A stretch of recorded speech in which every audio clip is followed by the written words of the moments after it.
ലോക chess champion ഗുകേഷിന് Chennai വിമാനത്താവളത്തിൽ സ്വീകരണം. തമിഴ്നാട് കായിക വകുപ്പ് സെക്രട്ടറിയുടെ നേതൃത്വത്തിലാണ് സ്വീകരിച്ചത്.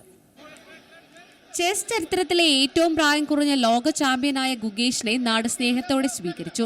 സിംഗപ്പൂരിൽ നിന്ന് നാട്ടിലേക്ക് മടങ്ങിയ ഗുകേഷിനെ വരവേൽക്കാൻ ആയിരക്കണക്കിന് ആരാധകരാണ് ചെന്നൈ വിമാനത്താവളത്തിൽ തടിച്ചുകൂടിയത്.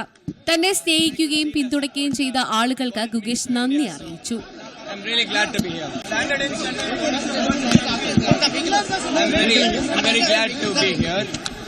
And I could see the support and what it means to India. So I'm really glad to be here. All India chess federation ഭാരവാഹികളും യുവ പ്രതിഭയെ അഭിനന്ദിക്കാൻ എത്തിയിരുന്നു. തമിഴ്നാട് കായിക വകുപ്പ് സെക്രട്ടറിയുടെ നേതൃത്വത്തിലാണ് ഗുകേഷിനെ സ്വീകരണം ഒരുക്കിയത്. ഫൈനലിൽ ചൈനയുടെ ഡിങ് ലെറിനെ പരാജയപ്പെടുത്തിയാണ് 18-കാരന്റെ വിജയം. ഇന്ത്യയിൽ നിന്ന് 5 തവണ ചാമ്പ്യനായ വിശ്വനാഥ് ആനന്ദിന് ശേഷം ലോക ചെസ് ചാമ്പ്യൻഷിപ്പ് നേടുന്ന രണ്ടാമത്തെ ഇന്ത്യക്കാരനാണ് ഗുകേഷ്.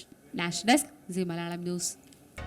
പുതിയ വാർത്തകളും വിശേഷങ്ങളും ഇനി വിരൽ തുമ്പിൽ. എല്ലാ ഡിജിറ്റൽ പ്ലാറ്റ്ഫോമുകളിലും ഇപ്പോൾ സി മലയാളം ന്യൂസ് ലഭ്യം.